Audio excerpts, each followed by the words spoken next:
కర్నూలు జిల్లా ఎమ్మిగనూరులో శ్రీ నీలకంఠేశ్వర స్వామి జాతర సందర్భంగా municipal vice chairman Nazeer Ahmed ఆధ్వర్యంలో ఏర్పాటు చేసిన వాలీబాల్ పోటీలు నేటితో ముగిశాయి.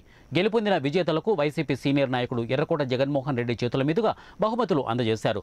3 రోజులుగా హోరాహోరీగా సాగిన వాలీబాల్ పోటీల్లో మొదటి బహుమతి గట్టు స్పీకర్స్ టీం గెలుపొందగా వీరికి 40,000 రూపాయలు నగదు ట్రోఫీ, రెండవ బహుమతి చెట్నపల్లి స్పీకర్స్ టీం 30,000 నగదు, ఇక మూడో బహుమతి కర్నూలు స్టేడియం టీంకు 20,000 నగదు, నాలుగో బహుమతి రాయచూరు టీం 10,000 నగదును అందజేశారు.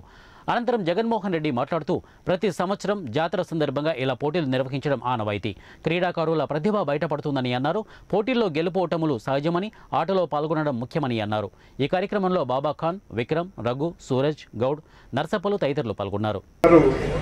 ఫుట్బాల్ అయితేనేమి, హాకీ అయితేనేమి, ఇలాంటివి ప్లేయర్లను మన ఏరియా నుంచి తయారు చేయాలనే ఉద్దేశంతో ఇవన్నీ క్రీడలన్నీ చేయడం జరుగుతూ ఉంది.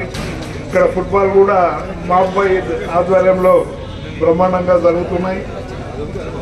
ఇప్పుడు ఈరోజు గెలిచిన గట్టు స్పైకర్స్కి నా యొక్క అభినందనలు తెలియజేస్తున్నా. పోయినసారి కూడా వీళ్ళే టోర్నమెంట్ విన్ అయ్యారు కాబట్టి ముందు ఇంకా టోర్నమెంట్లు ఎన్నో గెలవాలని మనం కోరుతూ ఈ అవకాశం ఇచ్చిన అందరికీ